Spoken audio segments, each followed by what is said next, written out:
ವೈರಿಗಳ ಮಂಡೆಯನ್ನು ಮೆಟ್ಟಿನುರಿಯಬಹುದಾದಂತಹ ನೀನು ಅದನ್ನು ಬಿಟ್ಟು ತಲೆಯ ಮೇಲೆ ಕೈ ಹೊತ್ತುಕೊಂಡು ಮುಂದೇನು ಎನ್ನುವ ಹಾಗೆ ಚಿಂತೆಯನ್ನು ಮಾಡ್ತಾ ಇದ್ದಿ. ವಿಷಯ ಗ್ರಹಿಕೆಗೆ ಬಂದಿರಬೇಕಾದ ಖಂಡಿತ ಗೊತ್ತಾಗಿದೆ. ಬಂದ ಇಂದ್ರಾರಿಯನ್ನು ಗೆಲ್ಲುವುದು ಹೇಗೆ ಅಂತಲ್ವಾ ಅಪ್ಪಣೆ ಕೊಟ್ರೆ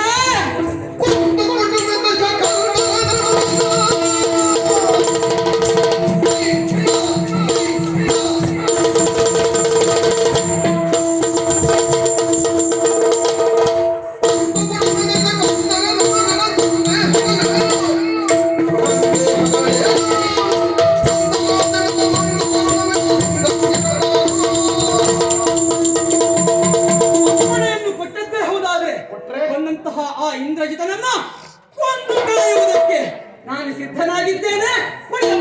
ಲಕ್ಷ್ಮಣ ಅಣ್ಣಯ್ಯ, ವಿಭೀಷಣ ಹೇಳಿದ ಮಾತನ್ನ ಕೇಳಿರ್ಬೇಕಲ್ಲ. ಕೇಳಿದ್ದೇನೆ. ಆಹಾರ ನಿದ್ರಾ ಮೈಥುನಾದಿ ಸುಖವನ್ನ 12 ವರ್ಷಗಳವರೆಗೆ ಕಳೆದುಕೊಂಡಿರಬೇಕು. ನನಗೆ ಗೊತ್ತುಂಟು ಮೈಥುನದ ಸುಖದ ಪ್ರಾಪ್ತಿ ನಿನಗಿಲ್ಲ. ನನಗೆ ಗ್ರಹ್ಯವಾದಂತಹ ವಿಷಯವೇ ಸರಿ. ಎರಡನೆಯದು ಆಹಾರ ನಿದ್ರೆಯ ವಿಷಯಕ್ಕೆ ಸಂಬಂಧಪಟ್ಟಂತೆ 12 ವರ್ಷಗಳವರೆಗೆ ನಿಮಗೆ ಸಾಧ್ಯ.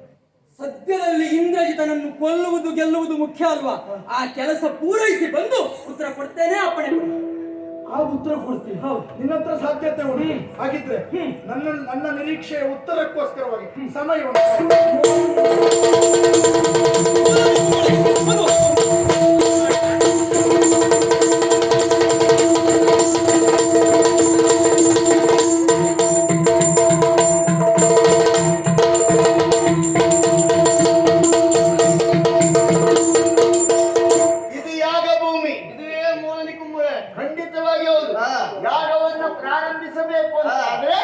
ಯಾಗ ಭೂಮಿ ಎನ್ನುವುದು ಶುದ್ಧಿ ಆಗಬೇಕು. ಯಾಗ ಭೂಮಿ ಶುದ್ಧಿ ಆದ ನಂತರದಲ್ಲಿ ಯಾಗವನ್ನ ಪ್ರಾರಂಭಿಸಬೇಕು. ಸ್ವಲ್ಪ ತೀರ್ಥ ಹಾಕಿ ಎಷ್ಟು ಪೂಜ್ಯಂತೆ ರಮಂತೆ ದೇವತ. ಈಗ ಹೆಣ್ಣಿಗಾಗಿ ನಾನೊಬ್ಬ ಹೇಳಲಿಕ್ಕಿಲ್ವಾ? ಹಾಗಾಗಿ ಯಾಗ ಭೂಮಿ ಶುದ್ಧೀಕರಣಗೊಂಡಿದೆ. ಅಲ್ಲಿ ನೀನು ಕುಳಿತು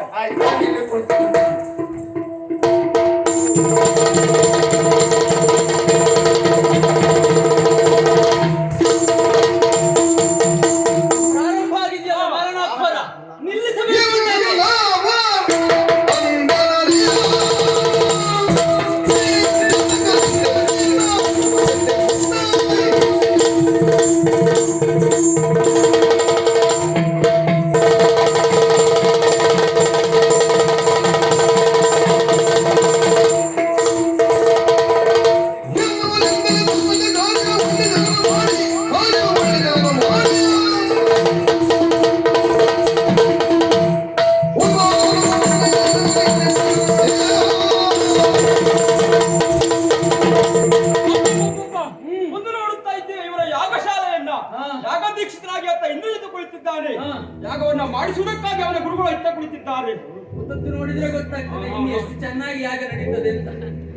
ಆ ಮಂತ್ರ ಪಠಣ ನೋಡು, ಅದನ್ನ ಕೇಳು. ನೋಡುವುದು ಅಲ್ಲ, ಕೇಳುವುದು ಅಲ್ಲ. ಗಡ್ಡೆ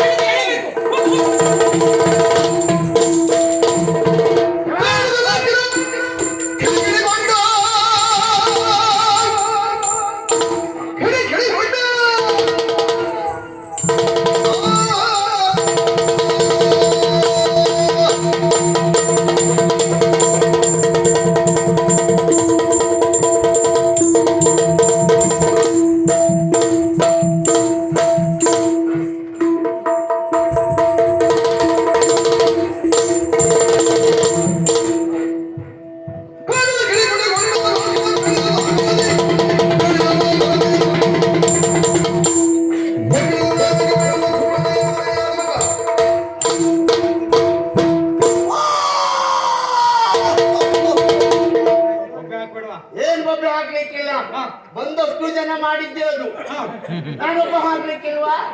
ನನಗೆ ಹೇಳಲಿಕ್ಕೆ ನೀನು ಯಾರ? ಯಾರು ಅಂತ ಗೊತ್ತಿಲ್ವಾ? ನಿಮ್ಮ ಕಡೆ ಅವನೇ ಅಲ್ವಾ? ಗೊತ್ತಾಯ್ತು. ನೀವು ಪಕ್ಷಾಂತರ ಮಾಡಿದ ತಲೆ ಮೇಲಂತೂ ಏನೂ ಇಲ್ಲ, ಒಳಗೂ ಎಂತದ್ದು ಇಲ್ವಾ? ಯಾರು ಹೇಳಿದ್ದು? ನಾನೇ ಹೇಳ್ತಾ ಇರೋದು. ನೀನ್ ಹೇಳಿದಲ್ಲ. ತಲೆ ಮೇಲಿಲ್ದೆ ಹೋದವನಿಗೆ ಒಳಗುಂಟು ಅಂತ ಅರ್ಥ. ಒಳಗುಂಟು ಎನ್ನುವುದು ಅರ್ಥ ಅಲ್ಲ, ಮೇಲಿಲ್ದೆ ಹೋದವನಿಗೆ ಇಲ್ಲಿ ಕೆಳಗುಂಟು ಅಂತ ಅರ್ಥ. ನೀನು ಹೋಗಲಿಲ್ಲ. ನನಗದೇ ಅನುಮಾನ. ಸಾಮಾನ್ಯ ನಮ್ಮ ಸಂಸ್ಕೃತಿಯಲ್ಲಿ ಎಲ್ಲ ಶಿಕ್ಷೆ ಬಿಡುವುದು, ಗಡ್ಡೆ ತೆಗೆಯುವುದು. ನಿನ್ನದ್ದು ಹಾಗಲ್ಲ, ಹಿಂದೆ ಮುಂದೆ ಶಿಕ್ಷೆ ಇಲ್ಲ. ಯಾರ್ಯಾರಿಗೆ ಯಾವ್ಯಾವ್ದು ಅಂತ ಇಲ್ವಾ? ನಿಮ್ಮದು ಬೇರೆಯಾ? ಅರ್ಧಚಂದ್ರ ಇಲ್ವಾ? ಅದು ಕಾಯಿ ಕಡಿದಿಲ್ವಾ? ಅದೆಲ್ಲ ಉಂಟು, ಅದು ಇಂತಹದ್ದು ಇಲ್ಲಿಲ್ಲ ಅಂತ. ನಮಗೆ ಇಂಥದ್ದೇ ಆಗುದು. ಯಾಕೆ? ಯಾಕೆ? ನಾವು ಯಾಗವನ್ನು ಮಾಡುವಾಗ ಈ ಕೂದಲು ಸಮಸ್ಯೆ ಆಗಬಾರ್ದು. ಅದೇನು ಸಮಸ್ಯೆ ಆಗ್ತದೆ? ಕೂದಲ ಸಮಸ್ಯೆ ಪ್ರಾಯಶ್ಚಿತ್ತ ಮಾಡುದ್ರೊಳಗೆ ನಾವು ಮಾಡ್ತಿದ್ದಂಥದ್ದು ನಮ್ಗೆ ಹೊಡೆದ್ರೆ ಹಾಗೆ, ಹಾಗಾಗಿ ನಾವು ಹಚ್ಚಾಗಿದ್ದೀವಿ. ಇದು ಸಮಸ್ಯೆ ಆಗುದಿಲ್ಲ ನಿಮ್ಗೆ. ಯಾವುದು? ತಲೆ ಕೂದಲು ಮಾತ್ರ ಸಮಸ್ಯೆ ಆಗುದು, ನಮ್ದು ಬೇರೆ ಕಡೆ ಇದ್ದದ್ದು ಸಮಸ್ಯೆ ಆಗುದಿಲ್ಲ. ಇದೆಲ್ಲ ಇದ್ದದ್ದು ನಮ್ಗೆ ಗೊತ್ತೇ ಆಗುದಿಲ್ಲ. ಇದ್ದಿದ್ದದ್ದು ಮಾತ್ರ ಗೊತ್ತಾಗುದು. ಹಾಗಾಗಿ ಕೆರ್ಕೊಳ್ತಾ ಇರ್ತೀರಿ, ಪ್ರಾಣಿಗಳು ಓಡಾಡ್ತಾವ. ಹಾಗಾಗಿ ದೊಡ್ಡ ಮುಂಡಾಸ್ತವನೇ. ನಿಮ್ಮ ಅಣ್ಣ ಕೊಟ್ಟು ಮುಂಡಾಸ್ ಕಟ್ಲಿಕ್ಕೆ ಅಡ್ಡಿಲ್ಲ, ಅವ ಕೊಟ್ಟು ಆಭರಣ ಕೊಡ್ಲಿಕ್ಕೆ ಅಡ್ಡಿಲ್ಲ. ಅವನಿಗೆ ಬೇಸರ ಎಂತದ್ದು ಗೊತ್ತುಂಟಾ? ನಿನಗೆಲ್ಲ ಕೊಟ್ಟಿದ್ದಾರೆ, ಅವನಿಗೆ ಪಾಪ ಎಂತದ್ದು ಕೊಡ್ಲಿಲ್ಲ. ಮಾರಿಕೊಂಡು ನಿನಗೆ ಒಂದು ಇಲ್ಲದೆ ಹೋಯ್ತಲ್ಲ. ಎಲ್ಲ ನಿಮ್ಮ ಅಣ್ಣ ತೆಗ್ದವನೇ ನೀನು. ತಲೆ ಮುಚ್ಕೊಳ್ಳಿಕ್ಕೆ ಆಗಬೇಕು. ಯಾರು ತಲೆ ಮುಚ್ಕೊಳ್ಳೋದು? ತಲೆ ಮುಚ್ಕೊಳ್ಳುದಲ್ಲ, ಇದ್ದದ್ದು ತೆಗೆದುಕೊಂಡು ಹೋಗ್ತೇನೆ. ಮುಗಿಯಲಿಕ್ಕೆ ಬದುಕು.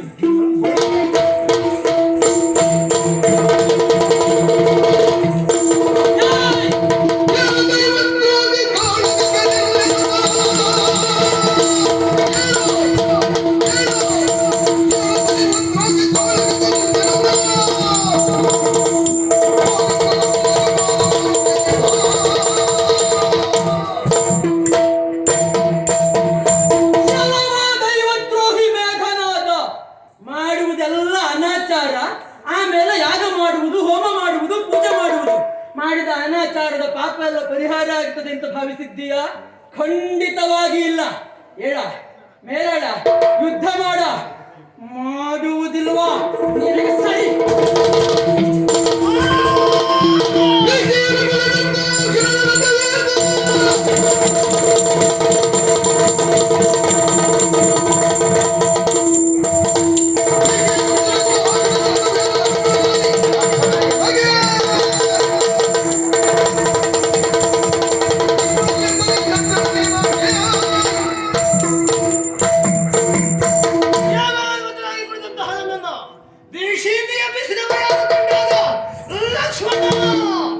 ಲಕ್ಷ್ಮಣನು ನೀ ನನಗೆ ಲಕ್ಷಣವೇ ಅಲ್ಲ.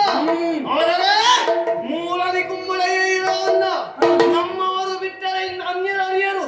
ನಿನ್ನನ್ನು ಇಲ್ಲಿಗೆ ತಂದವನು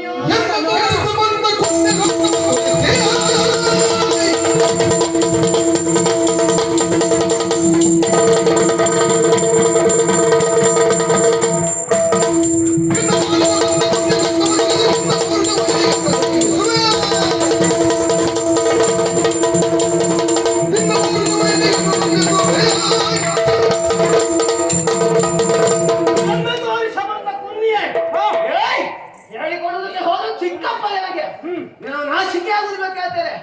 ಚಿಕ್ಕಪ್ಪ ಸಾಲದಂತಹ ನೀನು ಈ ಮಗನಿಗೆ ಸಾವನ್ನವೇ ಬಳಸಿಕೊಂಡು ಇತ್ತ ಕರೆ ತಂದೆಯಲ್ಲ ಸೂರಿನ ಜನ್ಮಕ್ಕೆ ಅವನು ನೀನಾಗಿ ನೀನೇ ಕರೆಸಿಕೊಂಡಿದ್ದು. ಬಳಸಿಕೊಂಡದ್ದಲ್ಲ. ಅಭಿಚಾರ ಯಾಗವನ್ನು ಮಾಡೋದಕ್ಕೆ ಮುಂದಾಗ್ತೀಯ. ನಿನ್ನನ್ನು ತೊಲಗಿಸಬೇಕಂತ ಅವತ್ತ ಹೇಳಿದವ. ನಿನಗೆ ಇತ್ತೀಚೆ ಆಡ್ತಾರೆ.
ಮೆಚ್ಚುವುದು ಅಂತ ಹೇಳಿದ್ರೆ ಅದು ಸಮಸ್ಯೆ ಉಂಟು. ಹಾ. ನಮ್ಮವರು ಅಂತಾದ್ರೂ ಸಾಕು ಕೆಲವರಿಗೆಲ್ಲ. ಹಾ. ಅವ್ರು ಏನ್ ಮಾಡಿದ್ರು ಸಂತೋಷ. ಹಾ. ಈ ಹೆತ್ತವರಿಗೆ ಹೆಗ್ಗಣವು ಮುದ್ದು ಅಂತ ಹೇಳುದಿಲ್ವಾ? ಹಾ. ಎದುರು ಕೂತು ನಮ್ಮವ 2 ಸಲ ಕೈ ಕಾಲ ಅಡಿಸಿದ್ರು ಸಾಕು ಓ ಅಂತ ಸಂತೋಷ ಪಡ್ತಾರೆ. ಯಾಕೆ? ನಮ್ಮವ ಎನ್ನುವ ಉದ್ದೇಶದಿಂದ ಅದನ್ನೇ ತಲೆಗೇರಿಸಿಕೊಳ್ಳಬಾರದು. ಹಾ. ನಾನು ಮೆಚ್ಚುತ್ತಾ ಇದ್ದೇನೆ. ಯಾಕೆ? ಹಾಗೆ ಹೌದು ಹೇಳಿದ್ರೆ ಈಗ. ಅಲ್ಲ ಮತ್ತೆ? ನಮ್ಮವ ಅಲ್ವಲ್ಲ ನೀನು. ಹಾ, ಹಾ, ಹಾ. ಹಾಗಾಗಿ ಹಾ. ಇದು ವ್ಯಂಗ್ಯ. ಓಹೋ, ನಿನ್ನ ಭಂಡತನಕ್ಕೆ ಮೆಚ್ಚಬೇಕು. ಯಾಕ ಬಂಡತನ? ನಿನ್ನ ಅಪ್ಪ ಹಾ. ದಶಕಂಠ ಹಾ. ಇದ್ದದ್ದು 10 ತಲೆ. ಹಾ. ಬಹುಶಃ ಅದರಲ್ಲಿ ಒಂದೂ ಮೆದುಳಿಲ್ಲ. ಎಲ್ಲದರಲ್ಲಿ ಇದ್ರೂ ಸರಿಯಾಗಿ ಕೆಲಸ ಮಾಡುವುದಿಲ್ಲ. ನಮ್ಮಪ್ಪ 10 ತಲೆಯಲ್ಲಿ ಯೋಚನೆ ಮಾಡಿಯೇ ಕಾರ್ಯದ ಮುಂದಾಗುವುದು. ಅದೇ ಸಮಸ್ಯೆ ಆದದ್ದು. ಏಕ? ಒಂದೇ ತಲೆಯಲ್ಲಿ ಆಲೋಚನೆ ಮಾಡಿದ್ರೆ ಯಾವುದೋ ಒಂದೇ ಕೆಲಸ ಸರಿ ಆಗ್ತಿತ್ತು. ಹಾ. 10 ತಲೆಯಲ್ಲಿ ಆಲೋಚನೆ ಮಾಡಿ ಹಾಳಾದದ್ದು ಬಹುಶಃ. ಅಲ್ಲದೆ ಹೋದ್ರೆ ಹಾ. ಅಂತಹ ರಾವಣ ಹಾ. ಎಷ್ಟೋ ಹೆಣ್ಣು ಮಕ್ಕಳನ್ನು ಅಪಹರಿಸಿ ತಂದ, ಹೌದು. ಭೋಗಿಸಿದ, ಹಾ. ಹಾಳು ಮಾಡಿದ, ಕೊಂದ. ಬಿಡು, ದೊಡ್ಡ ವಿಷಯ ಅಂತ ನಾನು ಆಕ್ಷೇಪಕ್ಕೆ ಮುಂದಾಗುವುದಿಲ್ಲ ಈ ಕಾಲಕ್ಕೆ. ಆದ್ರೆ ಹಾ. ಮತ್ತೊಬ್ಬರು ಮದುವೆಯಾದ ಹೆಣ್ಣನ್ನು ಹಾ. ಕಳ್ಳತನದಿಂದ ಹೋಗಿ ಹಾ. ಮೋಸದಿಂದ ಹಾ. ಅಪಹರಣ ಮಾಡಿಕೊಂಡು ತಂದು ಹಾ. ಅವಳನ್ನು ಒಂದು ಕಡೆಯಲ್ಲಿಟ್ಟು ಹಾ. ದಿನ ಹೋಗುವುದು. ಹಾ. ಸೀತಾ ನನ್ನನ್ನು ಒಪ್ಪಿಕು, ಹಾ. ಸೀತಾ ನನ್ನನ್ನು ಸೇರು ಹಾ. ಅಂತ ಬೇಡುವುದು. ಹಾ. ಆಲೋಚನೆ ಮಾಡು. ಏನು? ನಿನ್ನ ಅಪ್ಪನಿಗೆ ನಿನ್ನಷ್ಟೇ ದೊಡ್ಡ ಮೊಮ್ಮಕ್ಕಳು ಇರಬಹುದು. ನಿನ್ನಷ್ಟೇ ದೊಡ್ಡ ಅಂತ ಹೇಳಿದ್ರೆ ವಯಸ್ಸಿನಲ್ಲಿ ಲೆಕ್ಕ ಹಾಕಬೇಡ, ಎದೆ ಎತ್ತರಕ್ಕೆ ಬೆಳೆದ ಅಂತ ಲೆಕ್ಕದಲ್ಲಿ. ಅಂತಹ ಮೊಮ್ಮಕ್ಕಳು ಮೊಮ್ಮಕ್ಕಳನ್ನೆಲ್ಲ ಕಂಡಂತಹ ನಿನ್ನ ಅಪ್ಪ ಹೋಗಿ ಒಂದು ಹೆಣ್ಣಿನ ಎದುರಿಗೆ ದೇಹಿ ಅಂತ ಬೇಡ್ತಾನೆ ಅಂತ ಆದ್ರೆ ನಿರ್ಲಜ್ಜ ಭಂಡ. ಮಕ್ಕಳಿಗೆ ಎಷ್ಟು ಒಳ್ಳೆ ಗುಣ ಉಂಟು ನೋಡು. ಅಪ್ಪ ಬೇಡ್ತಾನಂತಾದ್ರೆ ಅವನಿಗೆ ಗುಣ ಒಳ್ಳೇದುಂಟು. ಗುಣ ಇಲ್ಲದಿದ್ರೆ ಹೋಗಿ ಮಾತಾಡಿಸುವುದಂತದಿಲ್ಲ, ಪ್ರಕರಣವೇ ಇಲ್ಲ. ಬೇಡ, ಹಾಗೆ ಮಾಡುವುದಕ್ಕೆ ಸಮಸ್ಯೆ ಉಂಟಂತೆ, ಗೊತ್ತುಂಟು ನಮಗೂ. ಇದ್ದು ಶಾಪ ಎಲ್ಲ ನಿಮ್ಮ ಅಪ್ಪನ ತಲೆ ಮೇಲೆ ಉಂಟು, ಬೇರೆ ಕಡೆ ಎಲ್ಲೂ ಇಲ್ಲ. ಕತೆ ಹೇಳ್ಬೇಡ ಹಾಗಂತ. ಅಪ್ಪ ಯಾವುದೋ ಹೆಣ್ಣಿನ ಮುಂದೆ ಹೋಗಿ ಬೇಡ್ತಾನೆ ಅಂತ ಆದ್ರೆ ಹೋಗಿ ತಪ್ಪಿಸಬೇಕು. ನನ್ನ ಅಮ್ಮನ ಸಂಸಾರ ಹಾಳಾಗ್ತದೆ ಅಂತ ನೋಡ್ಬೇಕು. ಇಲ್ಲಪ್ಪ, ಪುಣ್ಯಾತ್ಮ ಆದರ್ಶ ಒಳ್ಳೇದೇ. ಅಯ್ಯೋ ಆದರ್ಶ ಪುತ್ರ ಮಹಾರಾಯ. ಅಪ್ಪ ಏನು ಬೇಕಾದ್ರೂ ಮಾಡ್ಲಿ, ನೀವು ಹೋಗಿ ಅದಕ್ಕೊಂದು ಸಹಕಾರ ಉಂಟು ನಮ್ಮ. ನಿನ್ನ ಅಪ್ಪ ಒಪ್ಪನ ಕಾಮದ ಪೀಠೆಗೆ ಬೇಕಾಗಿ ನಿಮ್ಮ ಕುಟುಂಬದವರಲ್ಲ, ಅಲ್ಲ ನಿಮ್ಮ ರಾಜ್ಯದವರಲ್ಲ, ನಿಮ್ಮ ರಕ್ಕಸ ಜಾತಿಯವರೆಲ್ಲ ಸೇರಿ ಆ ಮಾಡಿದಂತಹ ತಪ್ಪನ್ನು ಸಮರ್ಥನೆ ಮಾಡಿಕೊಳ್ಳುವುದಕ್ಕೆ ಬೇಕಾಗಿ ಸಾಯುವುದಕ್ಕೆ ರಣಕ್ಷೇತ್ರಕ್ಕೆ ಬರ್ತಿದ್ದೀರಲ್ಲ. ಎಂತಹ ಭಂಡರು ನೀವು ಅಂತ ಕೇಳ್ತೇನೆ. ಹೋಗಲಿ, ರಣಕ್ಷೇತ್ರದಲ್ಲಿ ಹೋರಾಟವನ್ನಾದ್ರೂ ಕೊಟ್ಟಿರ ಅಂತ ಕೇಳಿದ್ರೆ ಬರುವುದು, 4 ಮಾತಾಡುವುದು, ಪುಣ್ಯಾತ್ಮ ಎಲ್ಲೂ ಹೋದ ಅಂತಿಲ್ಲ. ಅಷ್ಟೊತ್ತಿಗೆ ಇನ್ನೊಂದು ಹುಡುಕುವುದೇ ನಮಗೊಂದು ಕೆಲಸ. ಇಲ್ಲಿ ಬರುವುದು ಯುದ್ಧ ಮಾಡ್ಬೇಕೇನೋ ಹಾಗೆ. ಆಮೇಲೆ ನೆನಪಾಗ್ತದೆ ಹಾಗಲ್ಲ, ನಮ್ಮ ಕರ್ಮಕ್ಕೆ ಇವತ್ತು ಬಂದವರೆಲ್ಲ ಮಾತಾಡುವವರೇ ಆಗಿ ನಾನೊಂದು ಯುದ್ಧಕ್ಕೆ ಸಿಕ್ಕಿಬಿದ್ದೇನೆ. ಬಂದವ ಮಾತಾಡ್ಲಿಕ್ಕೆ ಪ್ರಾರಂಭ ಮಾಡಿದ್ದೆ ತಪ್ಪು. ಬಂದವನೇ ಯುದ್ಧ ಮಾಡ್ಲಿಕ್ಕೆ ಪ್ರಾರಂಭ ಮಾಡಿದ್ರೆ ಆ ಸಮಸ್ಯೆ ಇಲ್ವಾಗಿತ್ತು. ನಮ್ಮಲ್ಲಿ ಮಾತಾಡ್ಲಿಕ್ಕೆ ಪ್ರಾರಂಭ ಮಾಡಿದ್ರೆ ಮಾತ್ರ ಹೆಚ್ಚಾಗ್ತದೆ, ಯುದ್ಧ ಮಾಡ್ಲಿಕ್ಕೆ ಪ್ರಾರಂಭ ಮಾಡಿದ್ರೆ ಯುದ್ಧವೇ ಹೆಚ್ಚಾಗ್ತದೆ.